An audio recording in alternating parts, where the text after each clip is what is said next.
o que é judicializar um caso? É quando o caso está sendo tratado, buscando se resolver apenas na esfera administrativa e ele vem para a esfera judicial. Ou então é um caso onde simplesmente já veio direto para a esfera judicial, porque não tinha possibilidade de se resolver da maneira administrativa. Então a judicialização de um caso ocorre quando se bate na porta do Poder Judiciário.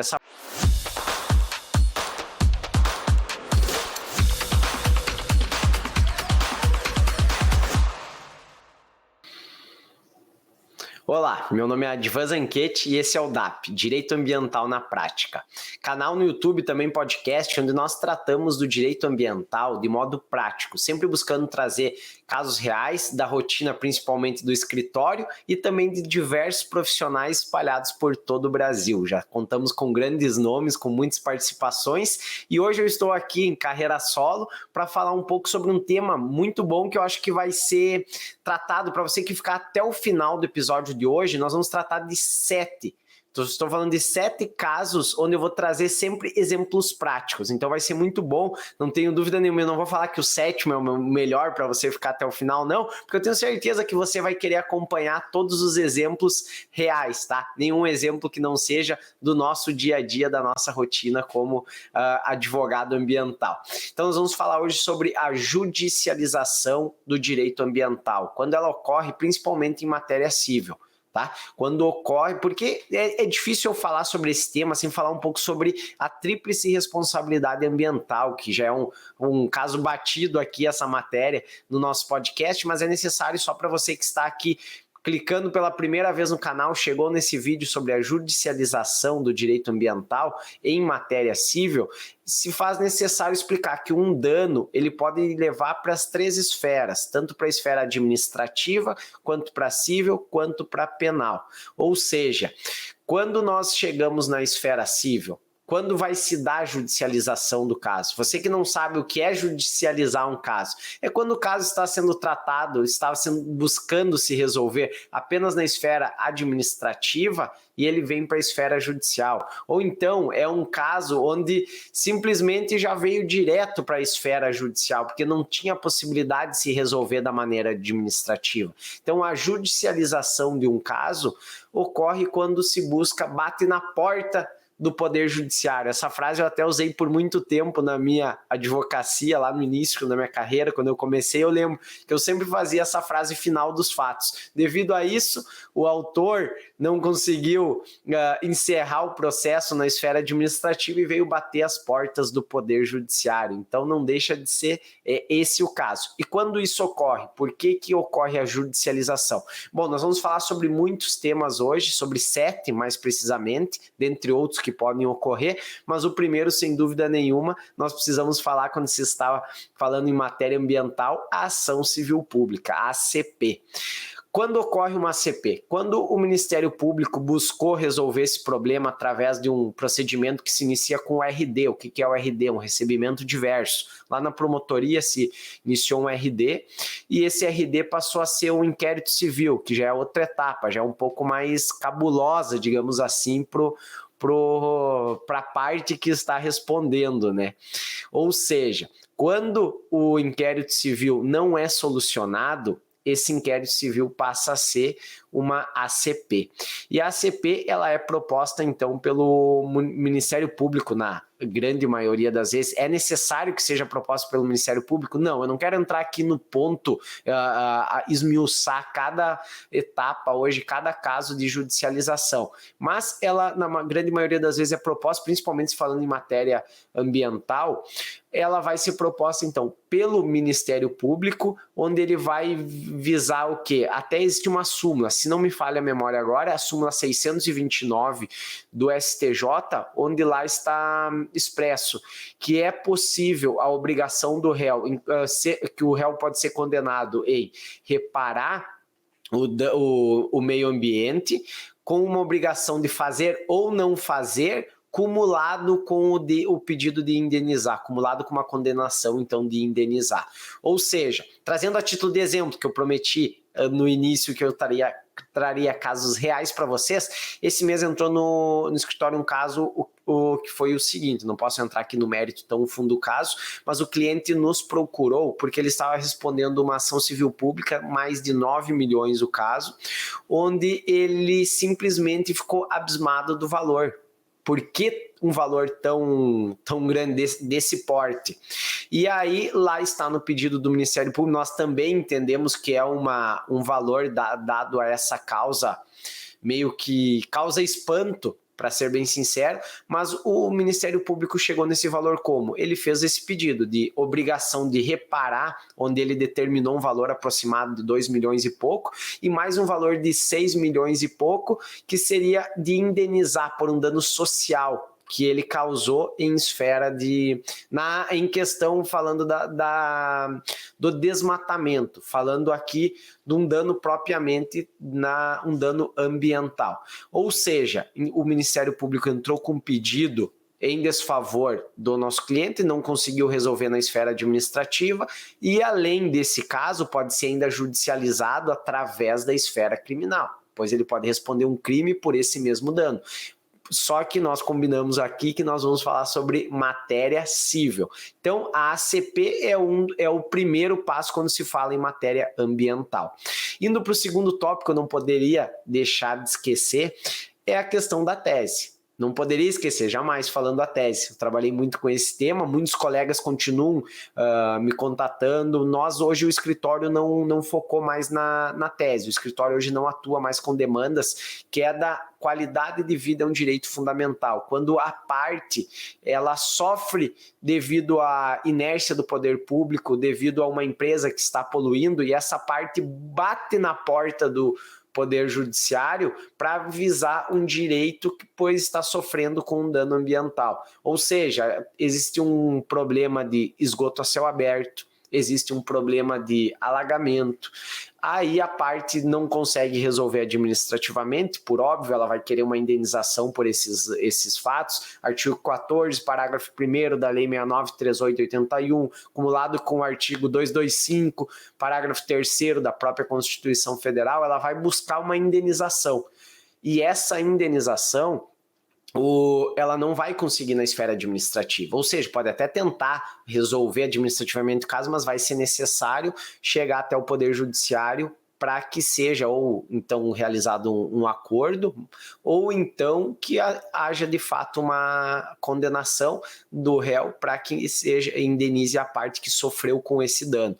Um caso recente que eu posso trazer aqui para vocês a informação, conforme prometido, do caso prático, chegou também esse mês uma comunidade onde está sofrendo com problemas de poluição atmosférica, desde barulho como ruído, fuligem. Então é um problema gravoso, por quê? Porque as pessoas estão respirando, uma comunidade inteira que está respirando, problema de um frigorífico que está causando uma poluição. Já teve inquérito civil contra a empresa, passou por diversos procedimentos junto à prefeitura e nada foi resolvido. E agora essa comunidade nos procurou. Eu falei que nós não estamos mais trabalhando com a matéria, mas nós indicamos a nossa advogada responsável para cuidar dessa matéria da tese, qualidade de vida é um direito fundamental, que, para quem não sabe, foi pacificada junto ao Tribunal de Justiça do Rio Grande do Sul, onde uniformizou o entendimento de que é considerado o réu, nesse caso, não precisa, o autor, entrando um pouquinho mais no mérito aqui da tese, o autor não precisa comprovar a culpa do réu. Por quê? Porque ocorre a inversão do ônus da prova. E aí a gente entra um pouquinho aqui trazendo o CDC para dentro da matéria ambiental, e o Tribunal de Justiça do Rio Grande do Sul uniformizou esse entendimento. E aí caracteriza um dano in re ipsa, simplesmente comprovando que o fato existe e que a comunidade está sofrendo. Nesses casos aqui, então, só para entrar um pouquinho mais no mérito. Aí entramos no terceiro ponto, que é uma demanda, uma ação declaratória para visar o licenciamento, para que seja concedido o licenciamento ambiental para determinada atividade. Até esse caso vem bem à tona, porque estão surgindo diversas legislações buscando a facilitação eu faço aqui para quem está nos acompanhando no YouTube, que eu fiz entre aspas, a facilitação da concessão do licenciamento ambiental para algumas atividades. E quando isso se busca, muito tem se debatido, não é a ideia do podcast de hoje, que é uma ideia de ser mais objetivo, entrar aqui no tema. Isso é tema para um podcast específico, e logo em breve nós vamos gravar e vamos entrar nesse tema com um advogado que conhece muito sobre esse conteúdo, que é o Dr. Marcos Sais, vai gravar conosco, até uma gratidão saber que nós vamos contar com ele aqui no canal. E vamos entrar um pouquinho mais nesse tema. Mas eu quero deixar claro para vocês que isso só se dá quando ocorre uma certa burocracia para a liberação de uma atividade, para a concessão da autorização daquela atividade e poder atuar de fato, poder sair do papel e poder atuar. Muitas atividades que em alguns casos já ocorrem, talvez ocorrem de maneira ilegal, não se conseguiu ainda a licença. E aí se faz o quê? Tem que entrar com uma ação declaratória para avisar, com pedido, é claro, de antecipação de tutela, buscando uma concessão de uma liminar, para que seja deferido a concessão, então a autorização para essa empresa poder ter o seu licenciamento quando não se conseguiu na esfera administrativa. E aí, conforme prometido, um caso específico sobre esse tema, um caso que nós podemos até entrar aqui. Eu vou deixar esse tópico aqui desse exemplo, conforme prometido, para trazer com o Dr. Marcos Sais, nós entrar mais a fundo. Eu não vou falar aqui o exemplo desse caso de licenciamento ambiental. Aí um outro tema, nós indo para o quarto tópico, estamos chegando na metade já do nosso podcast aqui, quando se fala em questão de regularização de ave silvestre. Por que isso vem ocorrendo e ganhando cada vez mais força? Porque muitas pessoas estão perdendo seus animais devido... O animal está lá na família há tantos anos e agora ocorreu uma denúncia, é uma ave silvestre, a pessoa não tem como permanecer com ela junto à sua família, mas ela não está regularizada. E aí se faz o quê? Administrativamente consegue resolver fácil? É muito difícil de conseguir resolver administrativamente. Então se faz o quê? Bate na porta do Poder Judiciário para conseguir a regularização da ave silvestre. Como se faz isso? É tema para um podcast, mas é um caso de judicializar quando se ocorre a negativa na esfera administrativa ou quando se está com medo de que ocorra uma denúncia e aquele animal, e muitas vezes, não tem mais nem como voltar para digamos assim, para a floresta. Nós temos um caso bem recente aqui, onde parabenizo a doutora Grazi, que é a nossa parceira do estado de Minas Gerais, conseguiu com a regularização de uma ave silvestre, já com antecipação de tutela, foi deferido esse pedido para que a parte autora permaneça na posse do animal. Por quê? Porque é um animal que está há mais de 30 anos na família.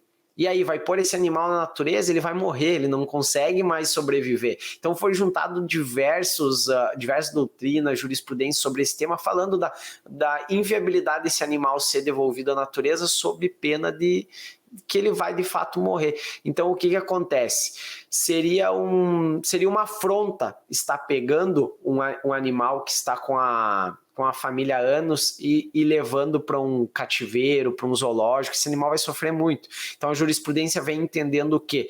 Que a grande maioria da jurisprudência, não posso dizer aqui que é um caso que está pacificado, há mais de 15 anos um animal silvestre poderia ter esse direito de essa autorização para permanecer com a sua família, então.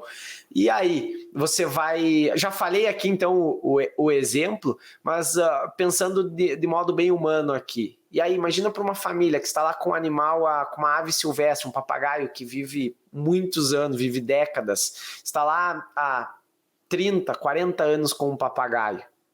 Não é justo por uma denúncia ir lá e tirar um papagaio dessa família. Teve um caso que surgiu, até posso falar de outro caso aqui recente, que surgiu também nesse mês, nos procuraram uma família que estava vindo com um macaco de fora dos Estados Unidos, eu não sei se eles tinham autorização lá ou não, e eles procuraram o escritório para visar, estão se mudando para o Brasil, para visar a regularização então desse animal, um macaco, já se falando aqui. Então, são possibilidades de judicializar o caso em matéria ambiental. Nesse caso também pode ser tentado administrativamente, mas não consegue resolver e ocorre o quê? Vai para a esfera judicial, então.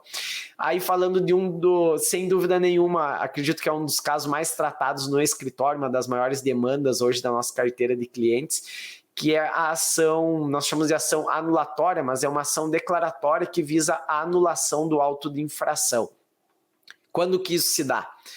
Posso já pegar aqui N exemplos para trazer para vocês, mas trazendo um recente. Quando ocorre o cliente não foi muito bem representado em esfera administrativa, não conseguiu anular sua infração quando existiam vícios ou existia uma própria prescrição intercorrente, o processo ficou parado ali por 5 anos, por 4 anos sem movimentação alguma, e na hora de ser julgado não foi sustentada essa tese de defesa, ele foi julgado, condenou e agora chegou o cliente está com uma certidão de dívida ativa. O que vai ser feito? Então, existe essa possibilidade de buscar judicializar o caso visando a anulação do auto de infração. Isso, sem dúvida nenhuma, hoje é um dos carros-chefes do escritório, porque muitos clientes acreditam que agora sim, agora deu zebra aqui. Agora não tem mais para onde correr. Então vou ter que pegar um advogado bom, um advogado top para resolver, um advogado com expertise nesse caso,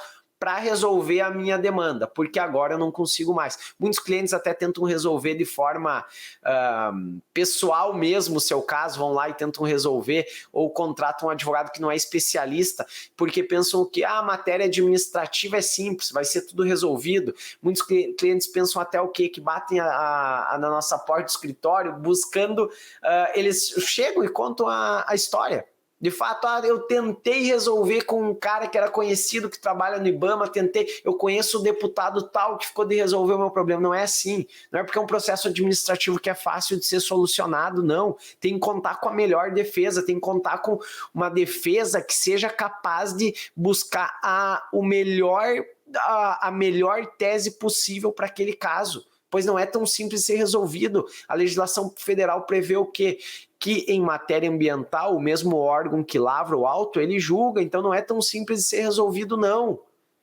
Existe aquele certo coleguismo que se fala de algumas instituições, o meu colega lavrou esse auto aqui, ele vai ser julgado procedente. Não estou criticando, não estou criticando o órgão ambiental da maneira como ele faz o seu procedimento, mas tem que ser muito visto, e hoje é um dos carros-chefes do escritório, a ação declaratória, então, para buscar a anulação de um auto de infração. Uma bem recente que entrou, também ingressou esse mesmo escritório, é um caso de uma multa onde o cliente não contou com uma defesa qualificada no auto de infração. Era possível ser resolvido administrativamente? Era, mas não foi.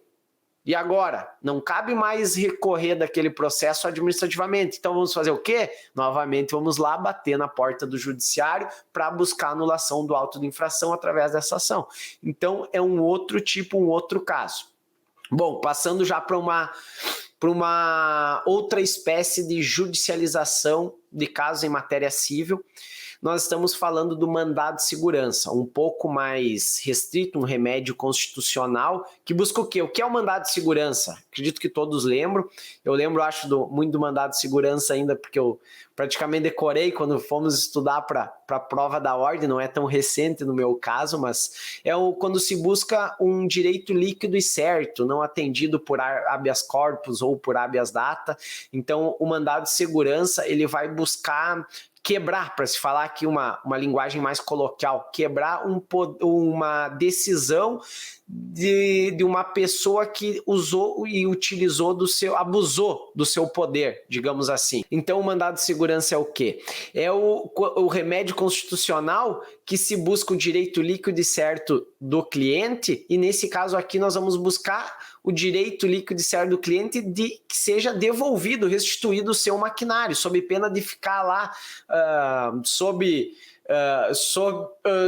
nas mãos do poder público, nas mãos do órgão, e ficar lá deteriorando o seu bem e tendo a sua redução, então. Partindo para a última ação, conforme prometido aqui, foram 7 casos. Estamos falando agora de uma ação popular.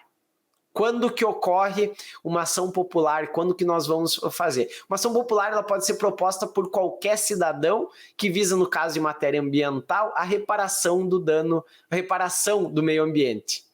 E aí, quando isso ocorre? Nós aqui, eu vou ser bem sincero, essa eu vou entrar o menos possível nesse mérito, porque o escritório não lembro de um caso recente que nós temos trabalhado, já auxiliamos, até falando mais a título do IDAM também, do Instituto de Direito Ambiental, onde pode conceder uma consultoria, poder auxiliar uma certa instituição, uma certa comunidade, ou até mesmo alguma ONG, para buscar uma reparação do dano ambiental. Então, esses são os tipos de demanda, espero que você tenha gostado do conteúdo. Reforçando aqui, falamos sobre o quê? Ação civil pública, falamos sobre a tese, quando pode ocorrer a questão de um prejuízo à minha saúde devido a um dano ambiental. Essa ação pode ser contra uma empresa, contra um poluidor, contra o próprio poder público também. Falamos também sobre uma demanda que visa a autorização do licenciamento ambiental, falamos sobre uma ação que visa a regularização de uma ave silvestre, de um animal silvestre, no caso até mencionei um caso de um macaco aqui. Falamos sobre uma ação declaratória que visa a anulação de um auto de infração, sobre o mandado de segurança e também sobre a ação popular. Espero que você tenha gostado do vídeo de hoje, para quem escutou aqui, para quem só ouviu, espero que você tenha gostado do nosso podcast. Gostou? Curtiu? Não esqueça de deixar o seu like. Se você está aqui no YouTube, ativa o sininho para receber um novo conteúdo quando for publicado, quando for ao ar. E me marca. Está aqui assistindo, está ouvindo? Dá um print, compartilha lá no seu story, nos marca que nós republicamos também. Pessoal, espero de fato que tenha dado um estalo para quem é um conteúdo bacana, porque muitos advogados que atuam em matéria já judicializando a matéria ambiental já têm um tratado, muitos casos talvez não, muitos advogados talvez não tinham visualizado essa oportunidade ainda, e você, cliente que está aqui com uma demanda pensando em trazer para o Poder Judiciário tratar da sua demanda, espero que tenha compreendido um pouco mais então.